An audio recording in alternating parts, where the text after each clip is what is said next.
Hello, good evening. It's a Saturday and a warm welcome to Newsroom Live on Bullet with me, Philip Abutiate. Here is what to expect in the next 30 minutes.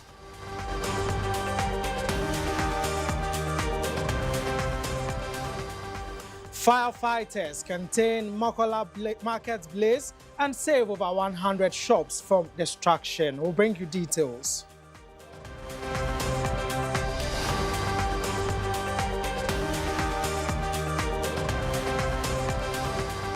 Also, minority in parliament resist what they describe as an attempt to water down provisions of the Proper Human Sexual Rights and Ghanaian Family Values Bill by the government through parliament.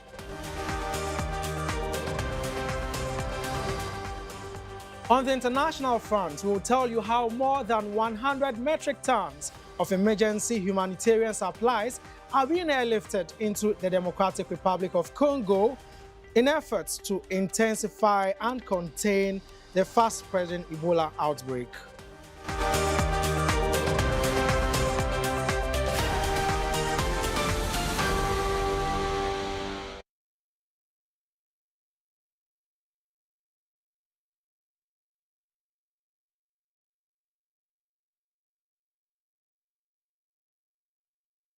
Of course, stay with us for details of these stories and more in the next half hour. But it's an interactive show. You can follow us on all our social media platforms, on Facebook, on X Spaces, on Instagram, as well as on TikTok. You can as well subscribe to our YouTube channel and visit our LinkedIn page. And of course, for the very latest news article, visit the website www.bullettvonline.com. And of course, my personal handles are at BazzyPhilip on all the social media platforms.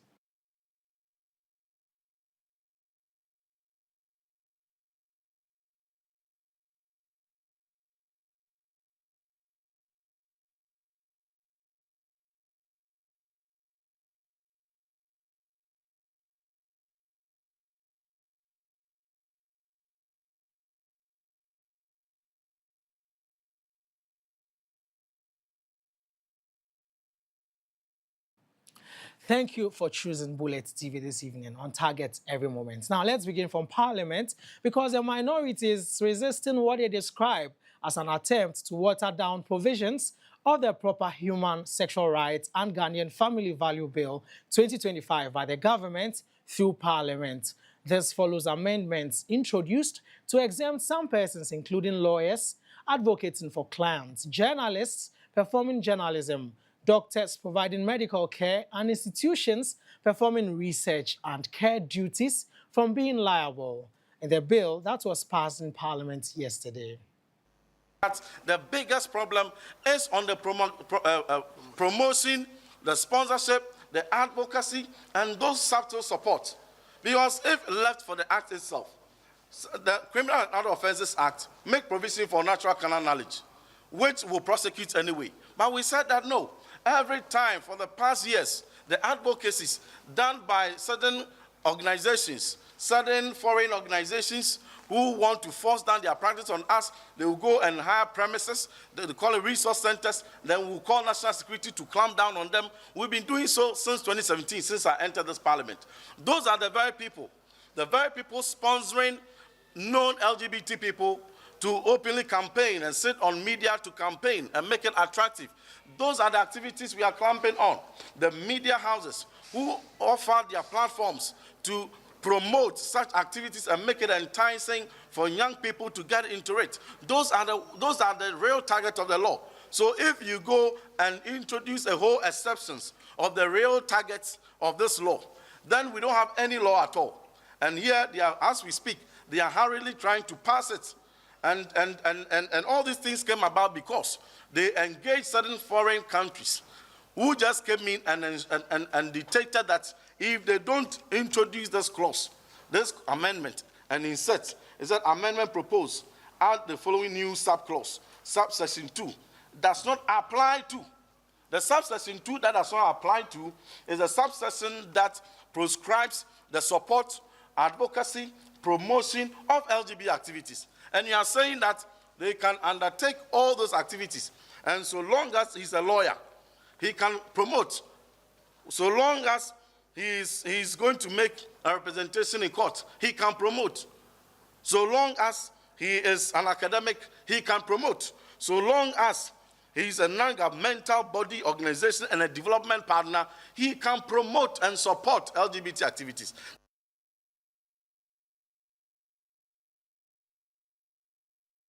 Well, so that's from the minority in Parliament, but we know that this is not the first time Parliament has approved the bill. In fact, a similar version was passed somewhere in 2024, but never received presidential assent before the life of that Parliament, expired or elapsed.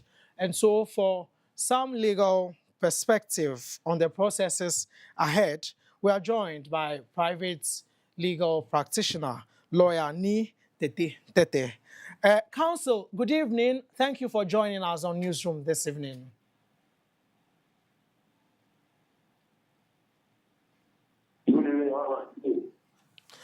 Right. Counsel, now we know that the bill was previously passed in 2024, but never became law. Could you explain why that earlier bill failed to take effect and how that history affects the current process? Well, the history doesn't affect the current process. The point is that once it has been passed, it has not been accepted by the president before the dissolution of parliament, then it means it must start again. So it doesn't affect any history. The only point is that the onus now lies on the president of Ghana to spend to this bill that has been passed by parliament. If he also does not assent it before the dissolution of parliament, then it means that the new parliament, again after this dissolution of this current parliament, will have to now start again in terms of passing this bill. So that is actually the situation as we find ourselves. All right. Counsel, now, what options are available to President John Mahama once this bill is formally presented to him? Is he constitutionally mandated or required to sign it, or does he have other alternatives? Thank you very much. It now becomes his choice to either assent to the bill or not. Just as former President Nana Akufo-Addo did not assent to it. Same for His Excellency John Dramani Mahama. He would now have to personally decide whether he would want to assent it or not. And so it is a choice that he has to think about. Whether he would want this to actually value, whether he wants LGBTQ to be actually criminalized, because we know the content of the bill and what it means if it becomes law. So it is now up to His Excellency John Dramani Mahama and his court to decide whether he would want to assent to this bill or he would want to let it pass and also he would want to let this matter pass and then Parliament will dissolve and then the next Parliament will have to. All right. Counsel, we are struggling to hear you. The line is not too clear, so you may want to reposition yourself.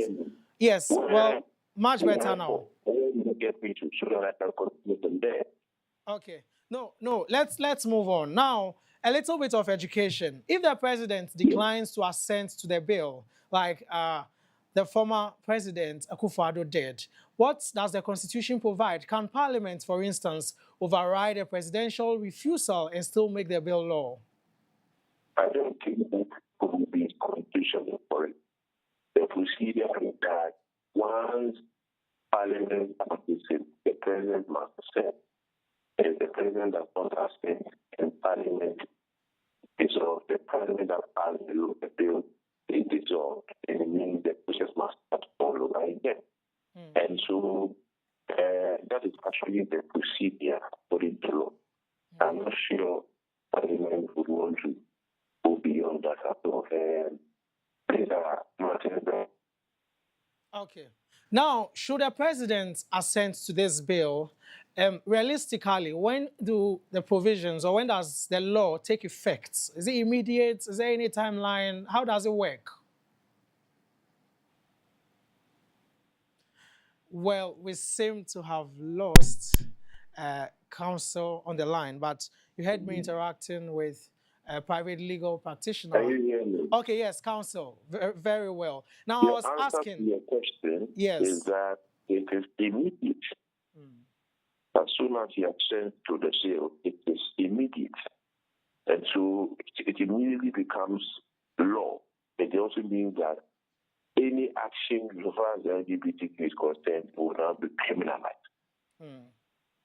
So let me get a little bit of clarity here. We know there are some people online, I don't want to mention names, but of course on the internet who cross-dress and, publicly, some way, somehow are involved in this LGBTQ thing. So let's say the president assents to the bill today. What they posted yesterday, for instance, or what is already online, for instance, them cross-dressing, are they liable? The law does not take introspective effect, it takes prospective effect. And so what has been done before the law came to pass will not affect those ones, will not affect those that pioneered the activities of the LGBTQ. It will be about those who would engage in that act going forward after the bill has been accepted. So whatever has been put on social media, they will never be affected because as we speak, there's no law that is criminalizing LGBT in Ghana. Very well. Thank you very much, counsel. You heard me interacting with lawyer Ni Tete on that issue, the anti-LGBTQ bill, which was passed in Parliament yesterday and awaiting presidential assent. Now, away from that, the Ghana National Fire Service says it has successfully contained and extinguished a fire outbreak at Mokola Market in Accra. According to the service, the blaze started in a workshop located in a story building within the busy commercial enclave, triggering fears of a major disaster in one of the capital's busiest trading center. However, a swift response by firefighters prevented the flames from spreading to adjoining shops and properties. The service says more than 100 shops within the building were salvaged, while no injuries or fatalities had been recorded. Videos released by the Ghana National Fire Service show personnel battling the flames and bringing the situation under control. Here are excerpts. So the fire at Makola has been contained.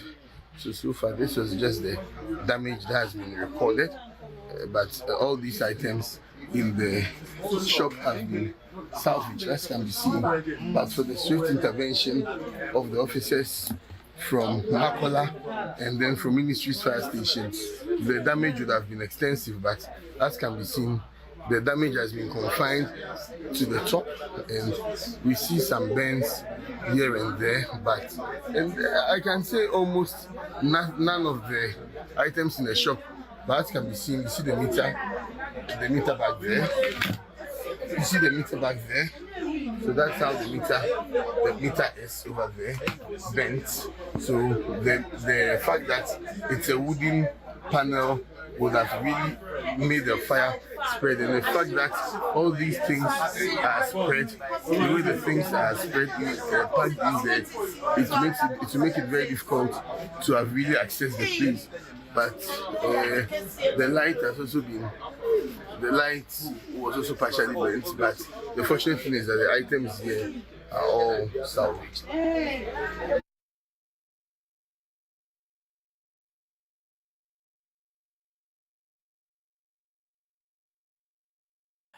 Now let's do some more disaster-related stories because residents of communities around the Wager Dam are insisting they are not living on waterways, despite claims by some officials. We sent our reporter Ebenezer Madugu to the site after reports of the Wager Dam being spilled, and he interacted with some of the residents. Residents living around the Wager Dam in the South Municipal District of Accra are counting their losses following the recent spillage of the dam. Communities including Weja, Tetegu, Oblogo, some parts of Botiano and Aplaku have been heavily affected, with several houses submerged and many residents displaced. When our reporter Ebenezer Madugu visited the area today, the floodwaters had reduced, allowing some residents to move from their homes to safer places. However, affected residents say they were not informed about this year's spillage, contrary to claims by some officials. Nobody give us notice. Less than 15 minutes, the whole community is flooded and we don't understand. I think I don't know what is going on because we spoke to him directly. That's the coordinator of Nadimo, and he promised us with some equipment up to now. Now I need to walk through from my house to the junction to get what I will eat. Nadmo came around when the water started, submerging or started flooding people. Okay. So it's a lie. They also denied allegations that they are living in waterways. From the river where you met me and we came here, it's about almost a kilometer away from the river. So can you tell me this is a waterway? No. This community was founded in 1837 and the dam was built around 1978. So tell me which one is older than the other. TV a circle in short a cobi demu. But Tetegu in Subetimiato the whole year. Uncle Bia Demuda. This Ankaya, what a log, and short toya, Uncle Midemu. Now I call more circle demu. Only dam no mubiano, and I cause you a problem. No. Make sure say ye beer, baby ever facon, a call. The residents are now calling on government and other support agencies to provide them with basic necessities such as food, clean water, and temporary shelter, as many families have remained indoors for the past 3 days due to the flooding. This is the situation at Tetegu. Residents have been in darkness for the past 3 days due to, the level of the flood. They are appealing to authorities, to switch the light on for them to use for some minutes. And reporting from Tetegu, my name is Ebenezer Madugu. Well, Accra is still wet as we're in the rainy season, coupled, with the spillage of the Weja Dam. And so if you're experiencing any flood or any incident, you can reach to us on Bullet News on all our social media platforms at Bullet TV Ghana, and we'll bring your story to the limelight as well as call for support on your behalf. But you're still watching the newsroom live on Bullet with me, Philip Abutiate. We take a quick breather. We'll be back with business and other stories.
You're welcome back. Let's do some business now because the Secretary General of the African Continental Free Trade Area, Wamkele Mene, has called for faster implementation of the pact, noting it will serve as a big push for the continent's indigenous businesses. He said intra-African trade reached 220 billion United States dollars in 2024 alone and continues to grow. The message was delivered at the Invest in Africa Summit 2026 Trade Expo and Business Summit in Namibia, where our reporter Nanecha Abwaje sent this report from. The summit brought together government officials, entrepreneurs, SMEs, and international investors exploring Africa's growing markets and investment opportunities. Speakers including co-founders Henrich Fafeni and Percy Marapudi Kuji emphasized the summit's role in driving collaboration, economic empowerment, and Africans' long-term transformation. Key discussions have focused on AFCFTA as the engine for industrial growth, stronger regional value chains, and reduced trade barriers across the continent. Mayor of Swakopmund, Her Worship Swama Kwatondukwa encouraged all participants to use this platform for networking, dialogue, and partnerships that will unlock new opportunities across borders. Zambia's ambassador to Namibia, Melody Chirara, underscored the urgency of deepening regional integration under AFCFTA. African Continental Free Trade Area Secretary General Wamkili Mina called for faster implementation, noting intra-African trade reached 220 billion US dollars in 2024 and continue to grow. Africa's economic integration is already underway in earnest. The next phase demands faster and more consistent implementation and greater accountability for delivery. If implemented effectively, the AFCFTA can help build a more industrialized, connected, and resilient African continent. We must take all measures to ensure that we accelerate the economic development of our country. Namibian's Minister of International Relations and Trade, Selma Ashipala Musevi, reaffirmed Namibia's commitment to AFCFTA, highlighting its progress in exports and its role as a regional logistics hub. The AFCFTA is a collective journey. For it to be productive, we need to enable women, youth, SMEs, and local industries to have a meaningful voice and build inclusive economies. So let us stand our ground with drive, ingenuity, and unity of purpose. Together, we can turn Africa from a continent of untapped potential into one of realized opportunity.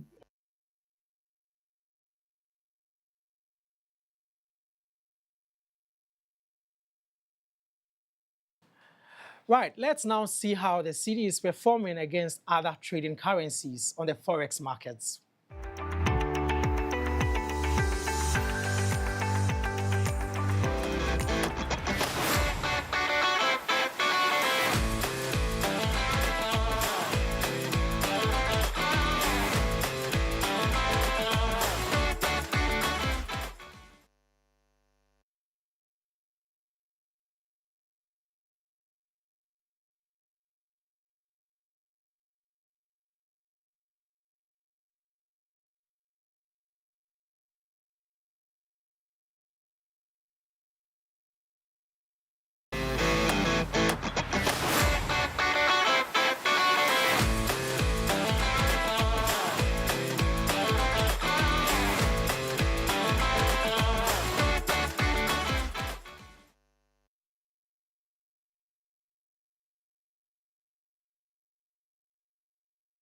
Well, in sports news, some good news for PSG supporters because their team just won the Champions League by beating Arsenal 4-3 in penalties.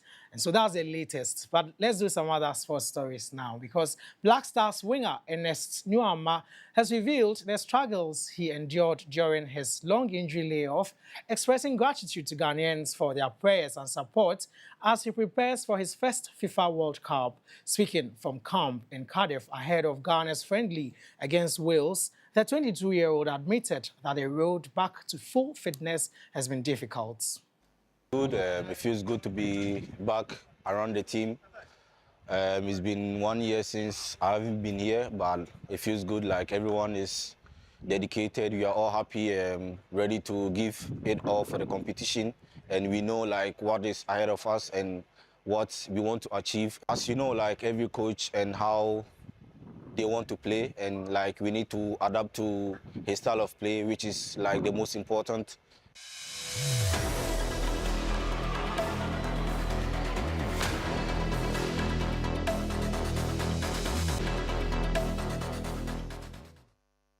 More than 100 metric tons of emergency humanitarian supplies are being airlifted into the Democratic Republic of the Congo as UNICEF, the EU, and WHO intensifies efforts to contain a fast-spreading Ebola outbreak that has already infected more than 120 people. UNICEF has begun airlifting more than 100 metric tons of life-saving humanitarian supplies into the Democratic Republic of the Congo, DRC, as part of a major emergency response to the escalating Ebola outbreak.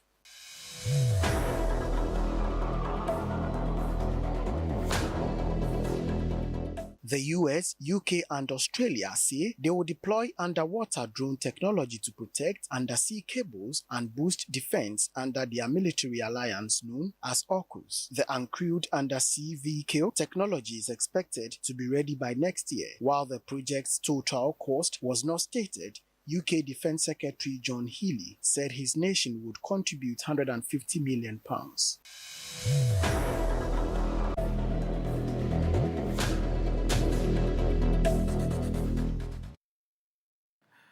Well, that's it for today's edition of the Newsroom with me, Philip Abutiate, live on Bullet. Wherever you go this wet season, remember to be safe. All the best.